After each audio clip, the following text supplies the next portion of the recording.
여러분은 선물을 주고받을 때 어떤 마음이 드십니까?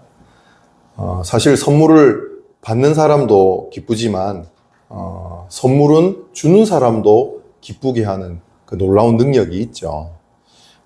그런데 이 선물을 줄 때 가장 중요한 것이 하나 있습니다. 받는 사람에게 맞는 선물을 줘야 된다라는 것이죠. 요즘 대부분 카카오톡을 다 이제 쓰시는데, 카카오톡을 보면 아주 좋지만 한편으로 좋지 않은 기능이 있어요. 그것은 카톡 친구의 생일을 알려준다는 거죠. 꼭 기억해야 하는 사람의 생일을 알려준다는 것은 참 좋은 일이지만, 굳이 몰라도 되는 사람들의 생일까지 알려준다는 것에 대해서 때로는 부담이 된다라는 것입니다. 더군다나 요즘은 그 카톡 친구하고 그동안 무슨 선물을 주고받았는지까지도 다 이렇게 나오는 놀라운 기능이 있습니다. 여튼 꼭 챙겨야 되는 이제 친구는 이 카카오톡으로 바로 선물을 이렇게 할 수 있거든요. 여러분 해보셨습니까, 혹시?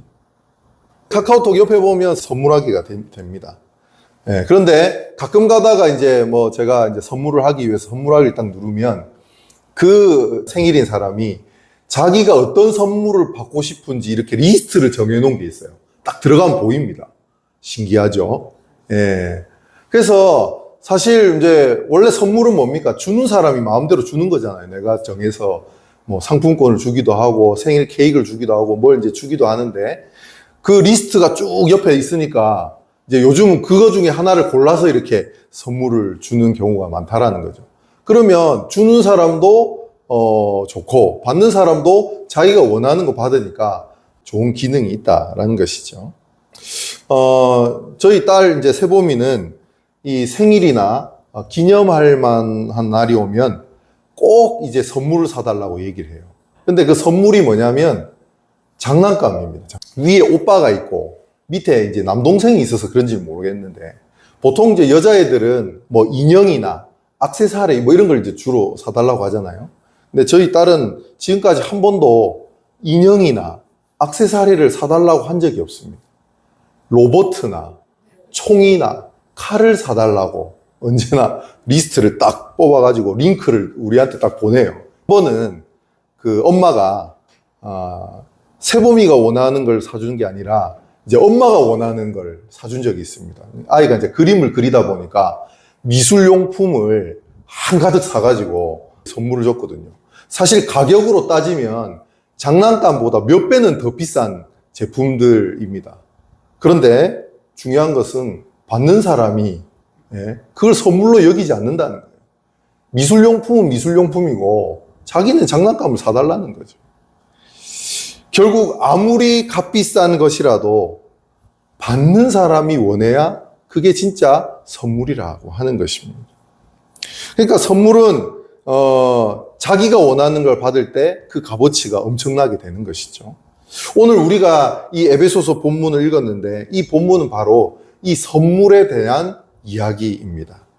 오늘 본문 7절은 이렇게 선포합니다. 우리 각 사람에게 그리스도의 선물의 분량대로 은혜를 주셨나니. 아멘.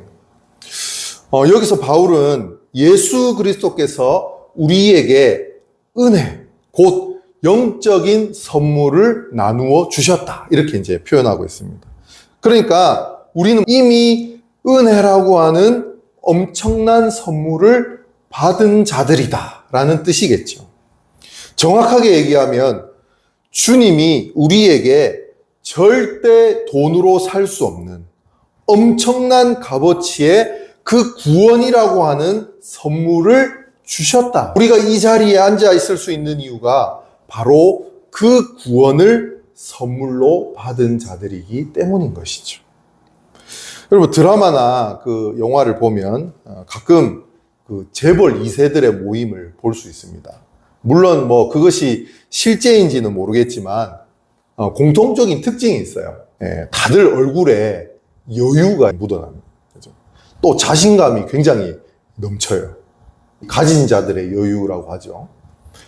여러분 사실 따지고 보면 우리도 재벌 2세입니다. 왜냐하면 구원이라고 하는 엄청난 유산을 상속받은 자들이기 때문이라는 것이죠. 그러면 우리는 어떻게 해야 됩니까? 우리도 여유 있게 당당하게 살아가야 됩니다. 어차피 죽어도 천국 아니겠습니까? 어깨 피고 당당하게 여유 있는 표정을 지어봐야 됩니다. 자, 이 자리에서 한번 해보겠습니다. 자, 어깨 피시고, 자, 여유 있는 표정, 자, 이렇게 지어보십시오. 예, 그리고 옆에 분하고 한번 인사하겠습니다. 반갑습니다. 이렇게. 예, 저는 제 카톡 프로필에다가 이렇게 딱 적어놨어요. 자신 있게, 당당하게, 그러나 겸손하게. 제 인생의 모토인데요. 구원받은 자녀로 천국을 상속받아 살아가는데 자신 있게 당당하게 살아야죠, 여러분. 저와 여러분이 그렇게 살아가기를 소원합니다.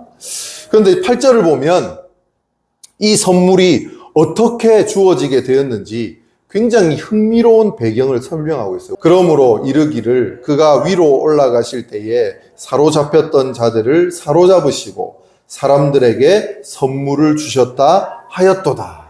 우리가 이렇게만 읽으면 이게 정확하게 어떤 표현인지 잘 이해가 안 되실 수 있는데, 그러니까 당시에 이 에베소는 소아시아 지역에서 가장 큰 도시였습니다. 그러니까 이 로마 제국의 핵심 도시였다라는 것이죠. 때문에 이 에베소 사람들은 그 로마 제국의 문화에 굉장히 익숙해져 있었던 사람들이라는 것이죠. 그러니까 바울도 그 사실을 알았기 때문에 이 에베소 시민들이 한 번에 이해할 수 있는 강력한 이미지 하나를 사용했어요. 로마의 황제나 장군들이 전쟁에서 딱 승리하고 이기고 돌아올 때에 그 개선문을 쫙 통과를 하고 들어오지 않습니까? 그러니까 이 개선식, 이것을 지금 이미지화해서 보여주는 것입니다. 여러분, 당시에 그 로마의 장군이 치열한 전쟁터에서 적을 물리치고 승리하면 이제 로마 시내로 다 이 대군을 이끌고 입성을 하게 되는데요.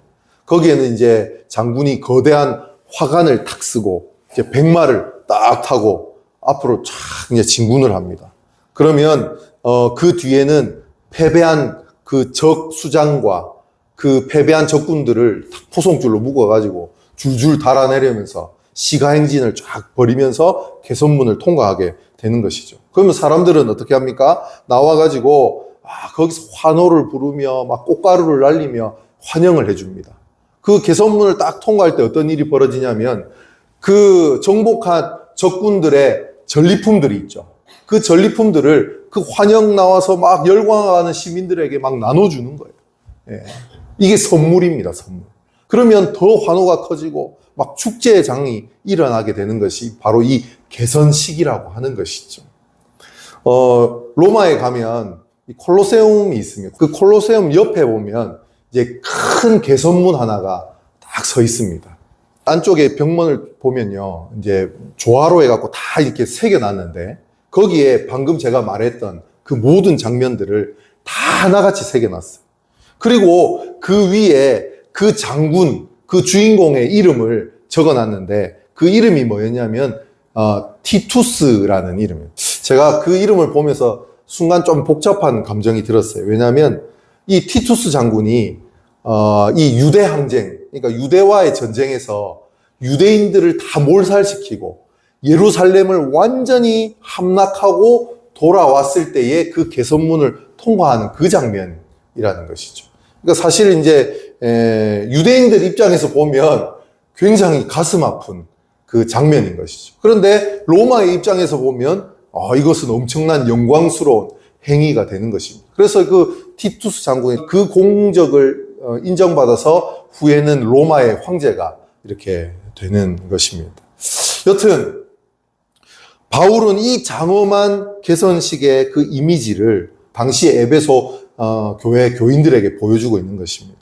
어떻게 설명하냐면 우리가 10절을 보면 예수님이 이 땅에 가장 낮고 천한 그 십자가의 자리, 심지어 무덤에까지 내려가셨음을 얘기하면서, 그러나 주님이 그곳에 머무신 분이 아니라 이 모든 사망 권세를 깨뜨리시고 죄와 마귀의 권세를 완전히 사로잡아 무장해제를 시키시고 부활 승천하셔서 그 만물에 오르신 만왕의 왕, 가장 위대한 승리자가 되셨다라는 것을 지금 선포하고 있다라는 것이죠.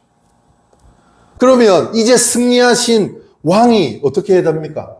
전리품을 나누어 주듯이 예수님께서 자기의 백성인 우리들에게 그 무한한 전리품, 하늘의 전리품, 성령의 은사들을 은혜의 선물로 뿌려주고 계셨다라는 거죠. 그러므로 성도 여러분, 우리가 가진 직분, 재능, 그것은 그저 우연히 생긴 것이 아니라는 거예요. 십자가의 그 피 묻은 전투 끝에 승리하신 그 왕께서 그분의 백성인 우리를 너무나도 사랑하심으로 각자 알맞게 떼어주신 영광스러운 승리의 전리품이었다라는 것입니다.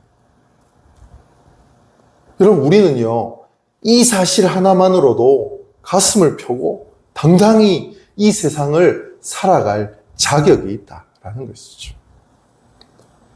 그런데요, 이 왕이신 주님께서 주신 이 선물은 획일적이지 않다라는 거예요. 우리 11절을 한번 보겠습니다. 그가 어떤 사람은 사도로, 어떤 사람은 선지자로, 어떤 사람은 복음 전하는 자로, 어떤 사람은 목사와 교사로 삼으셨으니. 여러분, 이 초대교회의 상황에 맞게 여러 직분들이 쭉 이렇게 나열되어 있습니다. 이거는 등급이 아닙니다. 그죠? 높고 낮음이 아니라 동일한 직분을 뜻한다라는 것이죠. 이 말씀의 핵심은 뭐냐면 다양성이라는 거예요. 그러니까 하나님은 교회를 공장에서 찍어내듯 벽돌들처럼 똑같은 그런 사람들로만 채우지 않으셨다는 것이죠. 모두가 눈의 역할만 하려 하거나 모두가 입의 역할만 하려 한다면 그 모습이 어떻겠습니까? 괴물이 되는 것이죠. 제가 앞서 이 선물 이야기를 나눈 것처럼 하나님은요, 기가 막히게 우리의 성격, 살아가는 환경, 기질을 다 아시고 꼭 그것에 맞는 선물을 분량대로 우리에게 주셨다라는 거예요. 우리는 그걸 뭐라고 얘기합니까? 달란트라고 얘기하죠. 어떤 성도님들은, 어떤 분들은 뒤에서 소리 없이 섬기는 봉사의 은사가 있습니다. 누군가는 재정을 관리하는 은사가 있고, 누군가는 사람을 가르치고 양육하는 은사가 있다라는 것이죠. 강단에서 말씀을 전하는 목회자나 또 무대에서 찬양하는 사람만이 은사를 가진 사람들이 아니라는 거예요. 구석진 자리에서 남몰래 눈물 흘리는 그 성도의 손을 따뜻하게 꽉 한번 잡아주는 그것도 대단한 은사라고 하는 것입니다. 새가족이 왔을 때 환한 미소로 먼저 다가가서 인사해 주는 것. 점심시간에 묵묵히 주방에서 앞치마를 두르고 국을 퍼주는 것. 보이지 않는 그 방송실에서 또 주차장에서 땀을 흘리는 것. 이 모든 것이 그리스도께서 친히 자기 백성에게 나누어주는 거룩하고 영광스러운 선물이다라고 하는 것입니다. 그래서 여러분, 우리가 하는 사소한 행동 하나하나가 하나님이 우리에게 맡겨주신 소중한 직분과 은사라는 사실을 우리는 꼭 기억해야 한다라는 것이죠. 모든 직분과 은사는 동등하게 하나님 앞에 영광스러운 선물이 되는 것이다. 그렇다면 예수님은 우리에게 다양한 은사를 다 이렇게 왜 일일이 선물을 해주셨을까요? 오늘 그 이유가 12절에 명확하게 이는 성도를 온전케 하여 봉사의 일을 하게 하며 그리스도의 몸을 세우려 하심이라. 여기서 굉장히 중요한 세 가지 단어가 나오죠. 첫째는 성도를 온전케 한다. 여기 이제 온전케 한다라는 그 원어의 뜻은 뭐냐면 찢어진 그물을 다시 깁는다. 그리고 부러진 뼈를 다시 맞춘다. 이런 뜻이 있습니다. 그러니까 우리의 은사는 누군가를 비판하고 정죄하는 칼이 아니라 상처받고 찢긴 그 지체들의 마음을 꿰매주는 도구여야 한다. 부러진 영혼의 뼈를 맞추어내는 재료가 되어야 한다라는 것이죠. 그리고 둘째는 뭐냐면 이 온전해진 성도들이 스스로 봉사의 일을 하게 한다라는 것이죠. 여러분, 교회는 목회자 혼자서 이끌어가는 것이 아닙니다. 우리 각자에 맡겨진 그 사명과 은사를 감당할 때 아름답게 이루어져 가는 것이죠. 그것이 바로 봉사의 일을 통해서 드러나고 나타나는 것이다 라는 것입니다. 그리고 마지막 세 번째가 뭡니까? 최종의 목적은 바로 그리스도의 몸을 세우는 것이다. 모든 재능, 시간, 물질, 그 은사의 화살표는 내 자신의 영광이 아니라 이 교회라고 하는 공동체를 건강하게 세우는 것에 있다라는 것입니다. 제가 울산에 있을 때 실버 구역을 맡은 적이 있습니다. 그 70세 이상 이제 어르신들이 이렇게 모이는 구역이었어요. 대부분 이제 보면 혼자 사시는 이제 어르신들이었습니다. 사실 이제 연세가 있으시다 보니까 뭐 겨우 교회 출석하고 실버 구역 모임 나오는 정도가 이제 대부분인 분들이었습니다. 사실 있잖아요. 기능적으로 따지면 굉장히 비효율적인 분들입니다. 뭐 그분들이 찬양팀을 할 수 있는 것도 아니고, 주방에서 봉사를 할 수 있는 것도 아니고, 주일학교 교사를 할 수 있는 것도 아니고, 그저 뭐 교회를 빠짐없이 출석하는 것을 다행으로 생각해야 될 정도였다는 것이죠. 저는 이 실버 구역을 하면서 사실 이걸 하는 거는 제 시간과 재능을 낭비하는 거라고 생각했습니다. 그러니까 그분들은 그냥 예배 참석하시면 되지 뭐 굳이 또 이걸 따로 이렇게 해야 되나 라는 생각을 한 거죠. 더군다나 교회에서 제가 맡고 있는 여러 가지 다른 사역들이 있잖아요. 그 당시에 청소연부, 찬양팀, 또 뭐 교구 이런 사역들이 엄청 많았었는데 그것까지 해가면서 이 실버 어르신들한테 이렇게 에너지를 쏟아야 된다라고 하는 게 굉장히 부담스러웠습니다. 그래도 뭐 어쩌겠습니까? 이제 부목사니까 시키니까 해야죠. 주로 실버 사역의 그 핵심 사역은 뭐냐면 요양병원 가서 신방하는 겁니다. 한 번은 평생을 교회에 잘 나오셨던 권사님이 이제 기력이 쇠하셔가지고 결국 이제 요양병원에 이제 입원을 하시게 됐어요. 이제 안 나오신 지 몇 달이 지났죠. 그래서 이제 신방을 하게 됐습니다. 방을 탁 이제 들어서는데 권사님이 저를 보자마자 진짜 친아들이 온 것 같이 막 눈물을 흘리면서 너무 반가워하시는 제 손을 꼭 잡으시더라고요. 그러면서 이제 그분이 뭐라고 얘기하셨냐면 제가 매일 아침마다 목사님 위해서 기도합니다. 이렇게 얘기하는 거예요. 제가 그 말을 듣는데 순간 망치로 머리를 한 대 얻어맞은 것 같은 그런 느낌이 들었습니다. 저는 실버 모임 하는 것 시간 낭비라고 생각했고 때로는 너무 귀찮았어요. 그분이 저를 아들처럼 생각하시고 매일 목사님을 위해서 기도한다라고 하는 그 말이 정말 제 마음에 울림이 되는 놀라운 시간이었다라는 것이죠. 결국 제가 이 자리에서 그 사역을 감당할 수 있는 이유는 내가 능력이 뛰어나고 재능이 있고 대단해서가 아니라 그 한 분 한 분들의 기도를 통해서 제가 그 사역을 이어가고 있었구나라는 깨달음이 그 시간에 있었습니다. 여러분, 그 어떤 훌륭한 설교보다 제 마음에 회개와 도전을 줬던 그 권사님의 한마디였다라는 것이죠. 우리가 각자에 맡겨진 그 사명들을 감당할 때 보잘것없다라고 느껴질 때가 분명히 있습니다. 사실 앞에서 이제 스포트라이트 받는 사람만 더 두드러지게 보일 때가 있는 것이죠. 여러분, 혹시 그 드라마 본 적 있습니까? 그 서울 자가의 대기업 다니는 김 부장 이야기. 그 드라마의 주인공이 누구였냐면 류승룡이었습니다. 류승룡은 다 아시죠? 이제 백상예술대상이라고 우리나라에서 이제 굉장히 권위 있는 예술 대상인데 거기에 나무조연상 시상을 하는데 그 드라마에 나왔던 유승목이라고 하는 배우가 이 상을 수상하게 돼요. 예. 여러분 유승목 아십니까? 아무도 모릅니다. 그죠? 유승용은 알아도 유승목은 아무도 몰라요.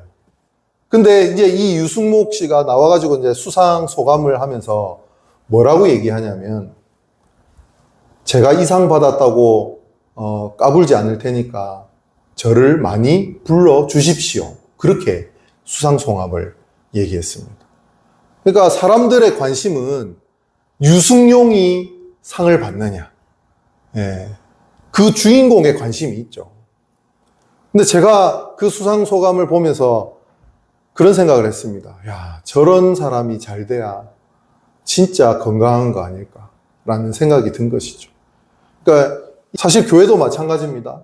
예, 성도님들은 대부분 그 교회 목사가 누군가, 담임이 누군가에 관심을 갖지만 결국 교회를 유지하고 이끌어가는 것은 여러분 한 사람 한 사람, 우리의 작은 헌신과 섬김을 통해서 하나님 그 일들을 이루어 가신다라는 것이죠.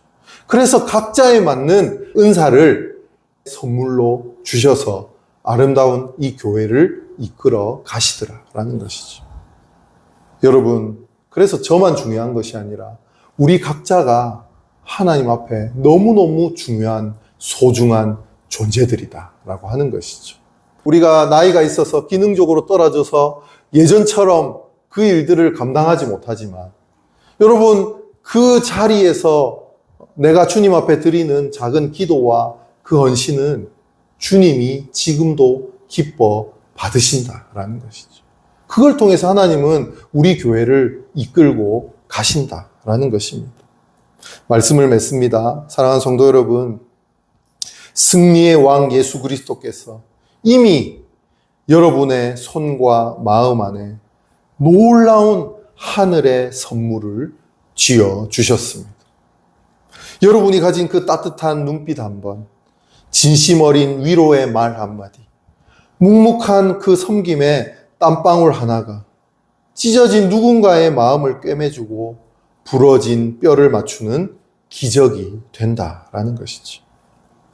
우리가 이 퍼즐 조각처럼 각기 다른 모양을 다 하고 있지만 함께 그 십자가의 사랑 안에서 맞물려 연결될 때에 우리는 세상에서 가장 아름다운 그리스도의 몸이라고 하는 이 거대한 작품을 만들어 내는 것이죠. 이번 한 주간 또 저와 여러분의 그 삶의 자리에서 그리고 우리 교회 안에서 하나님이 주신 그 은사를 서로를 세워주고 살려내는 그 영광스러운 봉사의 일꾼들 되시기를 주님의 이름으로 간절히 축원합니다.